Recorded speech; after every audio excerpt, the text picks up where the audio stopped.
This is The Flying Girl, How Ada de la Costa Learned How to Soar by Margarita Engle and illustrated by Sarah Pesos.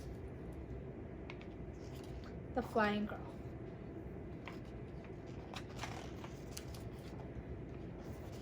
One day, a girl named Ada, One day, a girl named Ada was strolling on a lively street in a lovely city when she glanced up and was dazzled by the sight of a huge balloon that glided as gracefully as a whale-shaped moon. Below the balloon, an airboat dangled, and inside there was a man.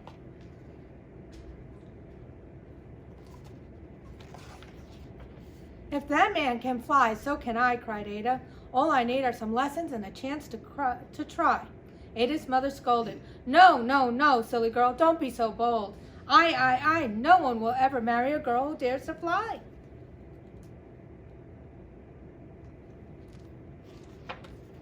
But Ada had a dream now, a wild dream of soaring, and she did not care to marry anyone who thought dreams were boring.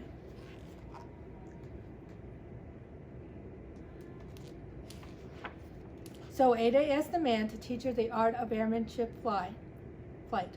The inventor of airships, whose name was Alberto, agreed to show Ada how to start a motor and steer, turn left, turn right.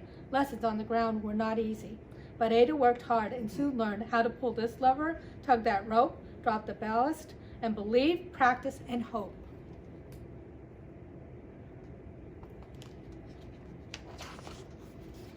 One evening, Alberto invited Ada to an aerial dinner with tables as tall as elephants, served by waiters who walked on tilted stilts that made them look like silly giraffes. At dinner, Alberto said that his airships were meant to be chariots of peace, that people all over the world could meet one another and develop friendships flying back and forth.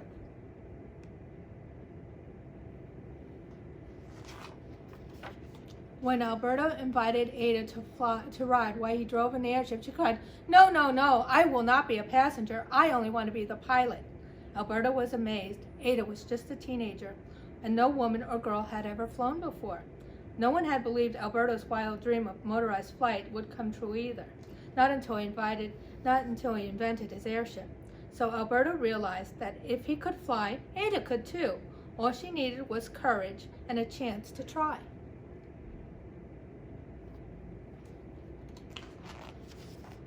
On a clear summer day, Ada finally took her thrilling chance to pull that lever and tug that rope, drop that ballast, believe, rise up, and hope.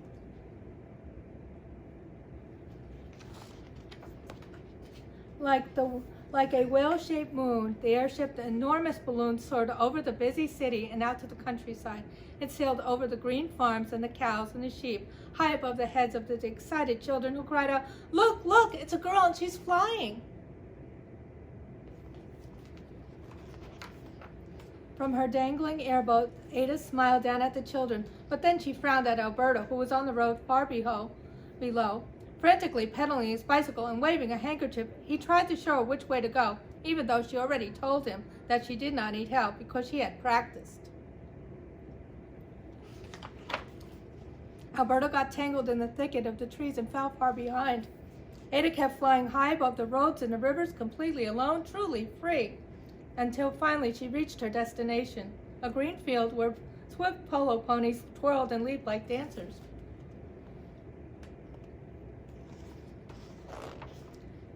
Ada landed skillfully, planning to watch the daring game, but on the ground she found out she could not climb out of the airboat.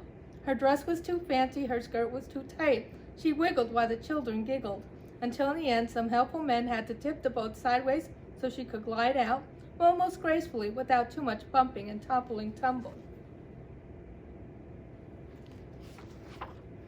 Ada watched the horses, but angry strangers surrounded her, shouting and scolding and calling names, saying she was too bold, too brave, too different, and too strange. Girls, they hollered, should only be allowed to learn how to cook and clean and sew. But girls, they bellowed, should never be taught how to fly huge machines.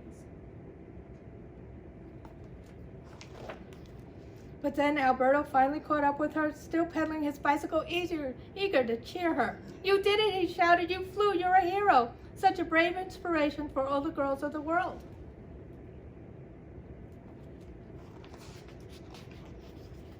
Ada smiled and Ada laughed. Yes, she was the first, but she was sure she would not be the last. Every child who had seen her glide so high above the roads and the fields was probably already singing, "If that young lady can fly, so can I. All I need are some lessons and a chance to try." "Sometimes," Ada said to Alberta, "all it takes to change the whole world is one wild dreamer's strong, soaring example."